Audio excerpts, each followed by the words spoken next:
Perlu kita ketahui bahwa Sutta ini dibabarkan oleh Sabda di mana kita ketika beliau berada di Sawati, tepatnya wihara Citawala. Yang menarik adalah Sutta ini dibabarkan atas dasar pertanyaan para dewa yang ingin memahami dan mengerti tentang apa yang disebut sebagai berkah. Nah, Sutta ini juga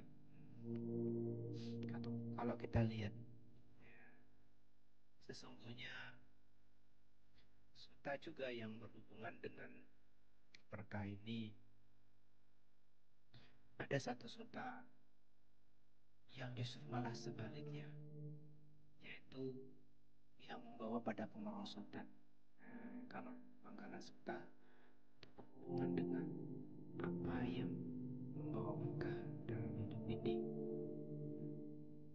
Sedangkan satu sutta lagi yang juga merupakan pertanyaan para dewa, yaitu Bharagawa Sutta, yaitu hal-hal yang menyebabkan kemerosotan dalam hidup ini. Jadi jikalau kita di dalam kehidupan ini ingin mendapatkan satu berkah, maka yaitu praktikkan apa yang ada di dalam Manggala Sutta. Dan untuk menghindarkan diri dari kemerosotan, apakah itu kemajuan di dalam spiritual ataupun juga materi, maka hindari apa yang ada di dalam para bawah Sutta. Ya, coba kita lihat. Kita lihat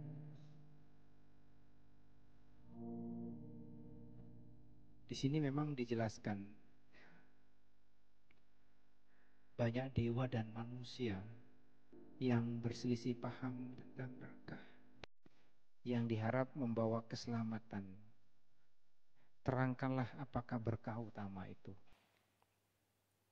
Ya, karena memang tidak bisa dipungkiri di zaman itu banyak sekali berkembang satu pemahaman atau pemikiran, ya, bahwa dengan melakukan sajian-sajian, dengan melakukan penghormatan-penghormatan yang sifatnya menggunakan sajian-sajian, ya, itu dianggap sebagai satu cara untuk mendapatkan berkah.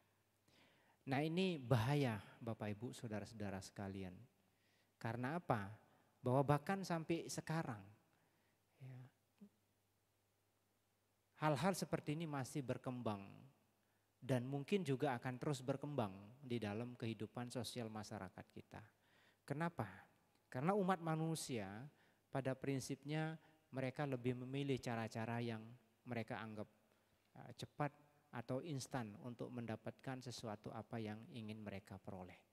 Tetapi apakah, ya, perolehan-perolehan dari apa yang umat itu harapkan bisa benar-benar tercapai dengan cara melakukan puja yang menggunakan sajian dan sebagainya? Tentu jawabannya adalah, ya, tidak mungkin.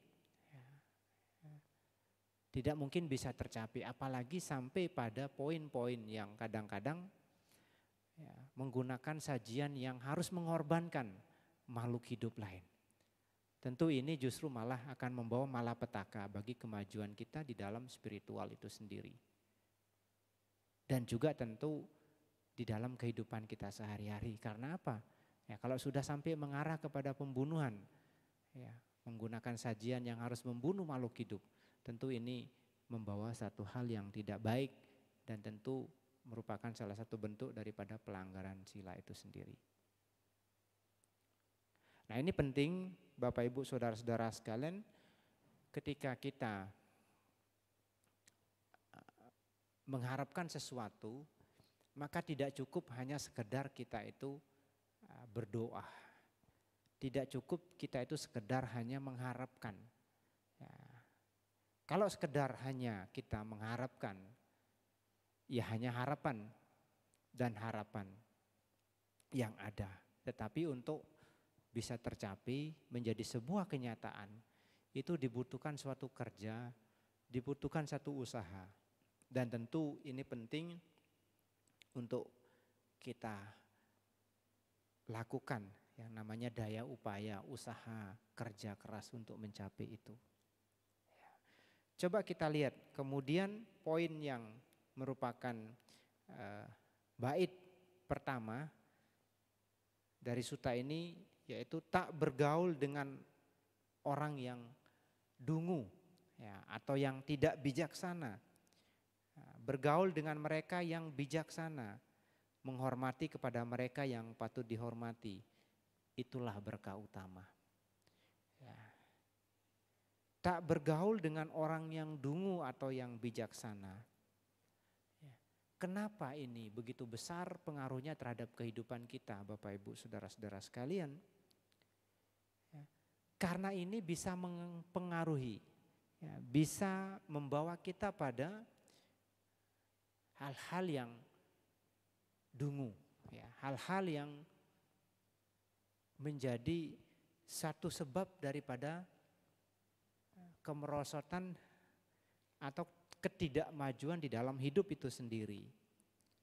Karena pada prinsipnya kalau orang yang dungu, orang yang tak bijaksana, ya, tentu digelemuti oleh saking besarnya ketidaktahuan atau kebodohan. Nah, pada akhirnya kita ini yang orang-orang yang memiliki kondisi spiritual batin yang tidak cukup kokoh di dalam menghadapi pengaruh-pengaruh yang dimiliki oleh orang-orang ini, ya akan terpengaruh. Ya, maka kenapa begitu penting sekali di dalam kehidupan sosial masyarakat itu kita harus mengerti dan memahami benar kita harus bergaul dengan siapa, berguru dengan siapa. Ya, tidak sedikit orang-orang yang tadinya baik, ya, tetapi karena lingkungannya tidak baik, tidak positif, menjadi berubah. Ya, orang yang tadinya tidak suka main judi, tidak suka minum minuman keras, ya, karena mungkin desakan ekonomi, kemudian pergaulan sahabat-sahabatnya yang memang orang-orang seperti itu, ya pada akhirnya bisa mengarah kepada hal itu. Jadi ini penting untuk mengerti dan memahami bagaimana kita harus memposisikan diri dalam keseharian kita di dalam pergaulan itu sendiri. Nah, ini sebenarnya di dalam 4 cakra atau 4 caka, ya, disebut, ya, sapurisa pasaya, yaitu bergaul atau berguru dengan orang yang bijaksana, dengan orang yang tepat. Ya, karena bagaimanapun setiap orang itu membawa pengaruh daripada karma mereka masing-masing di dalam kehidupan ini. Jadi ada kondisi-kondisi yang kita bawa merupakan kondisi yang positif, yang baik. Nah, tetapi yang tidak kalah pentingnya juga adalah kondisi saat ini. Di mana ketika kondisi-kondisi daripada karma baik itu menyebabkan kita lahir di dalam keluarga yang mampan misalnya dari segi ekonomi, ataupun yang membawa kita lahir pada kondisi lingkungan yang baik misalnya. Tetapi seiring berjalannya waktu, ya, ketika hal-hal yang positif tadi ini tidak bisa terus berkembang dalam diri kita, ya, karena mungkin pengaruh, ya, lingkungan kerja kita, lingkungan keluarga kita,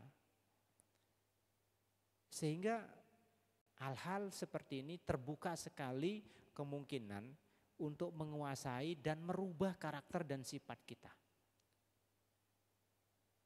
Kan banyak juga orang kadang bahkan mau ke wihara itu, ya, karena pasangannya memiliki pandangan yang berbeda, ya tidak boleh. Ya.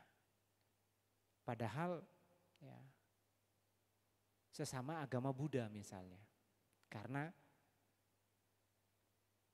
beda dari sudut pandang, ya, pemahaman, walaupun KTP-nya sesama Buddha, tapi pemahamannya tidak sama, sudut pandangnya tidak sama tentang bagaimana menilai ibadah, ritual dan sebagainya, termasuk praktik di dalam agama Buddha, ya bisa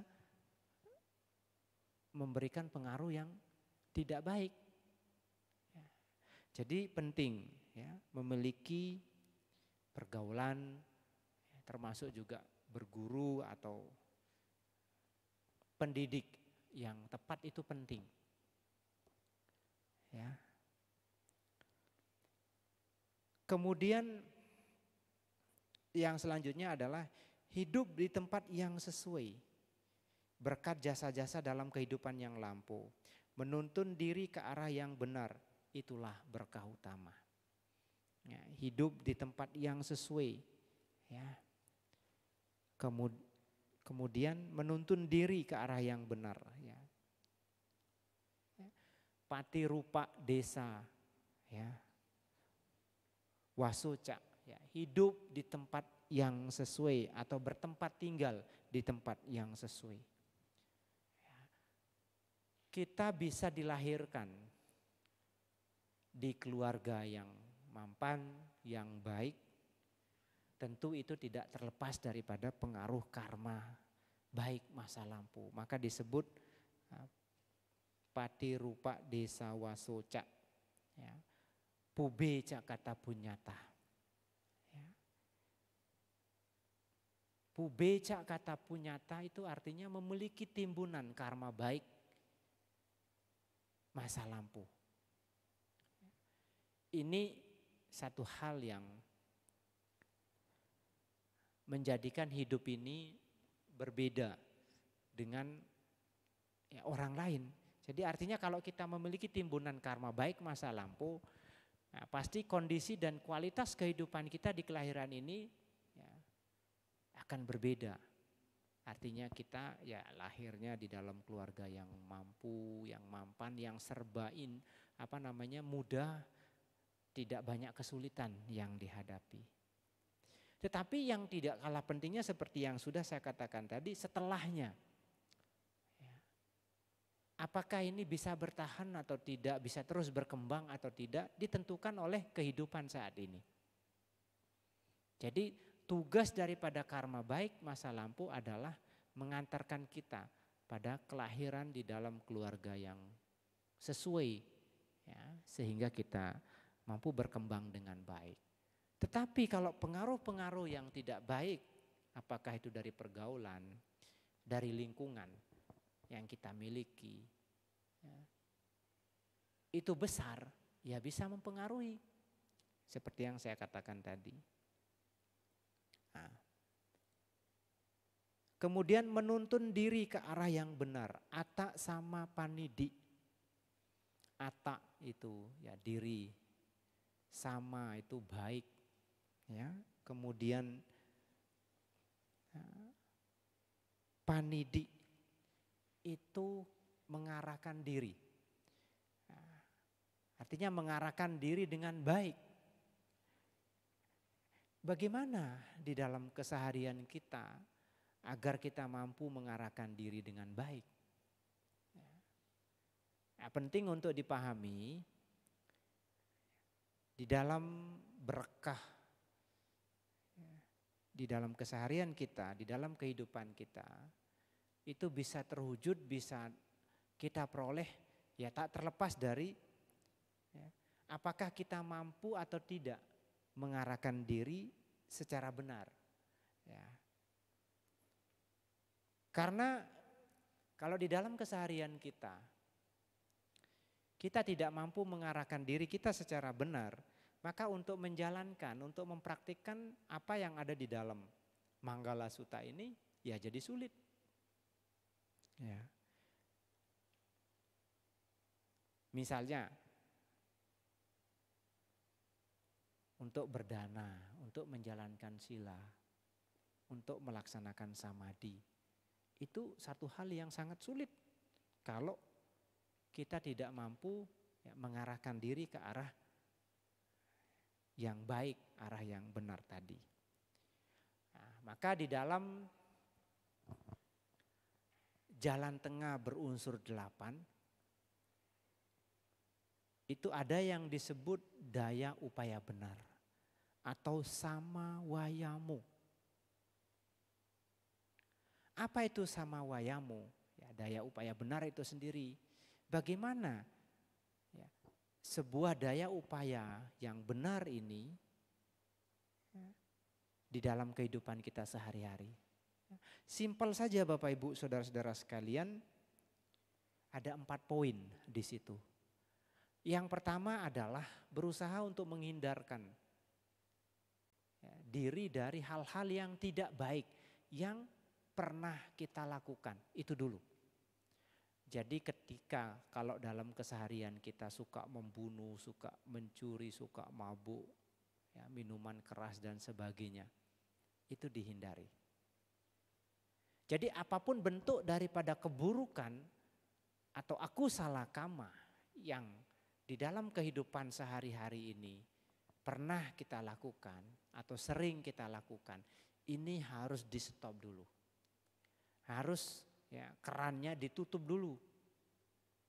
Jangan sampai terus berlanjut. Ya, dihentikan, di stop dulu. Nah, itu poin yang pertama. Poin yang kedua adalah berusaha semaksimal mungkin untuk tidak melakukan hal-hal yang tidak baik atau akusala kama yang belum pernah dilakukan.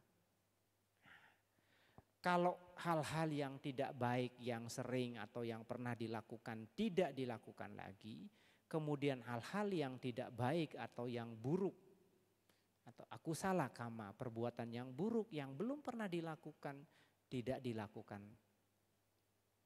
Inilah manifestasi daripada praktik sila itu di dalam kehidupan sehari-hari. Jadi sila itu menghindari dan menghindari. Menghindari apapun ya, hal yang tidak baik dalam hidup kita. Jadi kalau kita mampu melakukan 2 poin yang pertama ini, Anda berhasil dalam praktik sila itu sendiri. Ya, karena bentuk daripada pelaksanaan sila adalah menghindari segala hal yang tidak baik.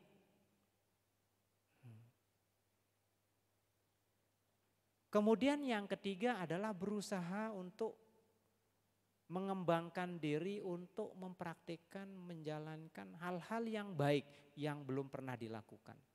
Apapun bentuknya, jika itu merupakan kusala kama, jika itu merupakan perbuatan baik, dilatih untuk dikembangkan, dilatih untuk dilakukan. Nah, yang tidak pernah mencoba untuk meditasi, coba meditasi, duduk 5 menit, 10 menit, ingin mendapatkan ketenangan, coba meditasi. Ya, yang tidak pernah melaksanakan uposatha di hari-hari uposatha, coba menjalankan uposatha. Jangan pernah merasa bahwa Anda tidak mampu melakukan itu. Karena tidak ada kemampuan apapun yang akan Anda peroleh jika Anda tidak pernah mencoba untuk melakukan itu. Karena bahkan anak umur 5 tahun, 7 tahun, 8 tahun pun tahan lapar. Nah, saya melihat kalau ada retreat itu yang biasa dipimpin oleh Eyang ketika beliau masih ada, itu ada ibu-ibu yang membawa anaknya ikut. Ya tidak makan juga pada sore hari, hanya makan sekali di jam 10 pagi itu. Dan anak ini ya oke-oke saja. Ini artinya apa? Ketika lingkungan itu sangat mendukung, kondisi mendukung, maka siapapun besar kemungkinan untuk bisa melakukan praktik-praktik itu. Nah, apalagi kita yang sudah dewasa ini. Jadi ketika lingkungan kita tidak ada yang makan, kemudian di situ juga tidak ada yang membicarakan tentang makan, di situ juga tidak disediakan makan, tidak ada aroma makanan, orang-orang hanya duduk diam, meditasi, ya, tidak bicara, penuh ketenangan, kedamaian. Maka kondisi-kondisi yang menjadi rutinitas selama kita tidak menjalankan retreat ketika kita berada di rumah, ya, itu tidak akan memberikan pengaruh terhadap apa yang kita jalankan. Artinya kita akan mampu untuk menjalankan itu. Jadi pada saat hari Uposatha seperti ini, ya, kita coba untuk jalankan 8 sila. Melatih diri kita ya, bagaimana agar supaya kita ya, hidup dengan sederhana. Mengendalikan diri dari segi makan, ya, nafsu, ya, hidup sederhana, melihat secara alami bagaimana ya, diri kita ini ketika tidak diberi parfum, tidak diberi hiasan ini itu. Inilah kita apa adanya. Ini semua membutuhkan satu latihan. Jadi kita belajar untuk kembali kepada bentuk asal aslinya kita seperti apa. Tetapi jikalau Anda tidak mampu sekalipun dalam menjalankan ke-8 daripada poin-poin sila itu, ya tidak masalah. Artinya mungkin Anda tidak tahan lapar kemudian makan. Tetapi yang lainnya tidak harus Anda juga langgar. Pertahankan saja misalnya, ya tidak mendengarkan musik, hiburan dan sebagainya. Ya bukan berarti karena Anda tidak tahan lapar, terus Anda makan, lantas yang lain semua ikut dibatalkan. Tidak perlu, ya, karena ini dalam bentuk latihan. Ya. Belum tentu artinya hari ini kita gagal, besok gagal lagi. Belum tentu, siapa tahu besok kita berhasil. Karena itu mungkin merupakan hari pertama atau kedua. Ya. Tetapi seiring dengan berjalannya waktu, hal-hal ini akan menjadi satu kebiasaan yang baik kalau kita secara terus-menerus melatihnya. Ya. Nah, kemudian poin yang keempat, ya, tadi yang ketiga adalah berusaha untuk menghindari agar supaya tidak melakukan hal-hal yang tidak baik atau aku salah yang pernah dilakukan tidak dilakukan lagi. Ya, itu ketiga. Yang keempat adalah berusaha untuk terus mengembangkan atau melatih diri untuk melakukan hal-hal yang baik yang memang sudah sering dan pernah kita lakukan. Jadi kebiasaan-kebiasaan yang baik terus kita kembangkan, terus kita latih, terus kita laksanakan. Jangan karena dalam hidup ini Anda merasa bahwa kok hidup ini stuck. Kita itu sudah baik, sudah rajin berdana, sudah rajin menjalankan sila, sudah rajin meditasi. Kok saya itu tidak mendapatkan kemajuan apa-apa. Banyak juga umat yang seperti itu. Yang merasa seperti itu sehingga mereka mundur. Nah, permasalahannya yang rugi siapa? Ya diri kita sendiri. Tetapi ketika pemikiran-pemikiran seperti itu muncul dalam diri kita, coba kita renungkan. Kalau saja dalam hidup ini kita tidak cukup memiliki karma baik, mungkin permasalahan dalam hidup kita akan lebih rumit dan lebih berat. Bahkan Anda sudah rajin berdana, rajin menjalankan sila, rajin meditasi pun masih mendapatkan akibat daripada karma-karma masa lampau seperti itu. Apalagi tidak. Nah, jadi kalau kita berpikir seperti itu, ini yang akan mampu memotivasi diri kita untuk terus semangat dalam kebajikan. Ini yang akan menyebabkan Bapak Ibu saudara-saudara sekalian tidak mundur dari kebajikan itu sendiri. Apalagi kalau Anda sangat-sangat meyakini bahwa segala sesuatu dalam hidup ini yang baik itu datangnya dari hal yang baik juga.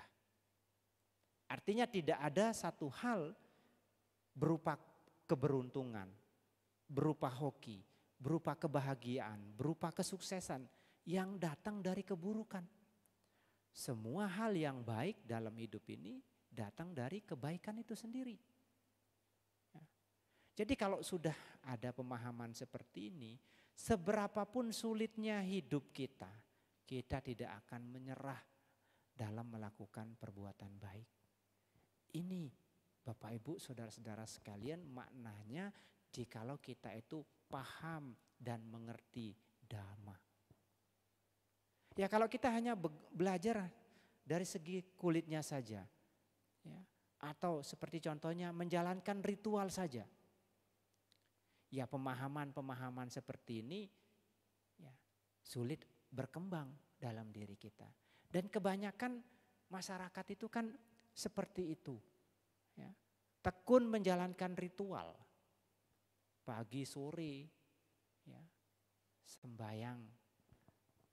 Hanya tiam hiu, kemudian minta ini dan minta itu. Ya. Ritual seperti itu tidak cukup. Ya. Yang kita dapat apa? Sugesti. Tetapi sugesti itu sekalipun kalau Anda paham makna yang terkandung dari apa yang kita doakan, paling tidak ini yang akan mengarahkan kita untuk memiliki motivasi untuk mengusahakan agar apa yang kita doakan itu tercapai, terrealisasi. Tapi kalau kita cuma hanya melakukan itu saja, tidak menjadi satu motivasi untuk bekerja lebih keras, lebih semangat, tentu kita tidak akan mungkin mendapatkan apa yang kita doakan. Maka saya sering mengatakan hidup ini kalau sesuatu itu bisa dicapai hanya dengan sekedar kita berdoa, maka tidak ada lagi orang susah di dunia ini. Semua orang pasti sukses, semua orang pasti bahagia, semua orang pasti pintar, enggak ada lagi orang bodoh, enggak ada orang lagi sakit. Kenapa?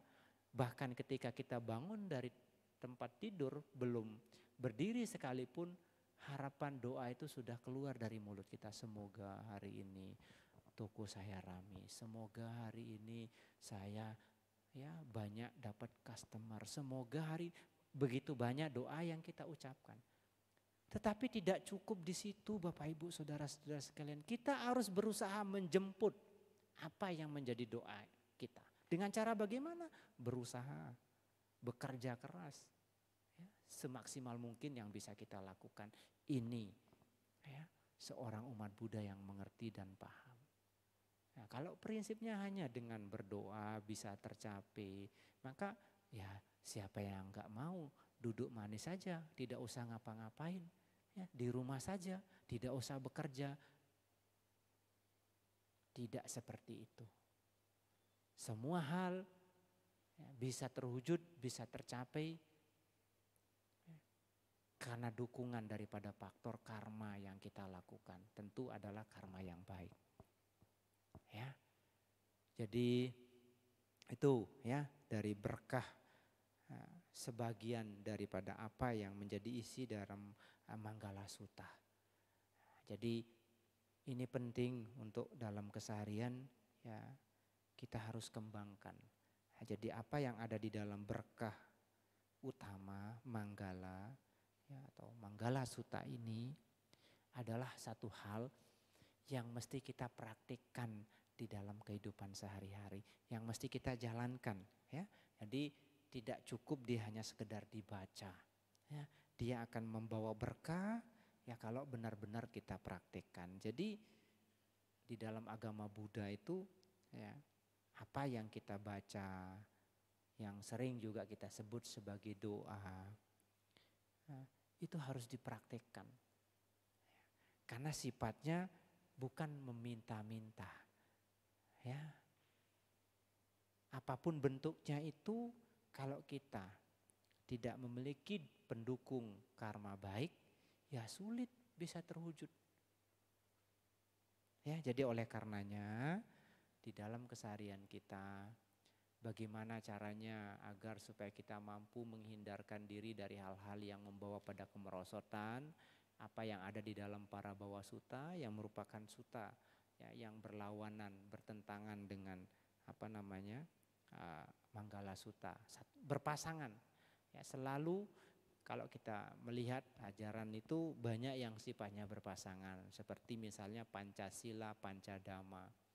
Ya, maksudnya ketika kita ingin agar supaya mampu menghindari tidak membunuh, tidak mencuri, tidak berzina, tidak berbohong, tidak minum minuman keras, ya kita harus mengembangkan Pancadama berupa cinta kasih, kasih sayang, memiliki mata pencarian yang benar, memiliki rasa puas terhadap apa yang dimiliki, memiliki kejujuran, memiliki sati sampajanya. Jadi kalau ini terus berkembang, 5 sila itu akan jadi gampang untuk dipraktikkan. Kenapa? Contohnya, kalau kita sudah memiliki cinta kasih dan kasih sayang, masa kita masih pergi cubit orang, masih nyakitin orang, masih membunuh makhluk hidup? Kan enggak. Kenapa? Karena cinta kasih dan kasih sayang kita sudah berkembang, sudah besar. Ya, tidak ada satu ya, pemikiran untuk menyakiti kalau sudah kita itu memiliki cinta kasih yang besar. Kalau kita sudah memiliki mata pencarian yang benar, memiliki penghasilan yang cukup, masa masih pergi mencuri? Ya. Nah, maka sebuah negara yang penduduknya makmur, memiliki mata pencarian, tidak ada pengangguran, ya kriminal berkurang. Karena apa? Ya itu tadi jawabannya. Dari segi mata pencarian mereka ada. Maka penting untuk memiliki mata pencarian yang benar tentu. Kemudian yang ketiga, kalau kita memiliki satu rasa puas terhadap pasangan kita, ya enggak akan terjadi pelanggaran sila ketiga. Pelanggaran sila terjadi karena itu. Ya, mereka tidak puas dengan pasangannya. Ya, ini. Ya. Kemudian kalau kita memiliki kejujuran, ya enggak akan bohong. Ya kita berbohong karena kita enggak jujur. Ya, itu aja intinya. Ya. Kemudian kalau kita memiliki sati, sampajanya, kesadaran dan pengertian jelas, ya kita tidak akan membuat diri kita, tubuh ini rusak oleh minuman keras atau barang-barang narkotika. Karena kita menyadari bahwa minuman keras inilah penyebab lemahnya kesadaran. Sehingga kesadaran yang baik, yang positif, nilai-nilai positif yang ada dalam diri kita tidak bisa berkembang. Sehingga pada akhirnya ini yang membuat kita tidak bisa berubah. Sudah tahu kadang ini tidak baik, keliru, tapi masih dilakukan. Kenapa? Kesadaran kita, kemampuan kita untuk merubah diri tidak cukup kuat. Nah, ini pengaruh daripada minuman keras. Jangankan ya, orang yang suka minum minuman keras. Orang yang normal-normal saja sulit untuk merubah diri ke arah yang benar, apalagi sudah kena pengaruh daripada minuman keras, semakin sulit. Ya. Jadi saya rasa itu yang dapat saya sampaikan Bapak Ibu Saudara-saudara sekalian di hari Uposatha ini. Semoga berkah pelaksanaan dari praktik Uposatha yang Bapak Ibu Saudara-saudara sekalian lakukan ya, semakin membawa perkembangan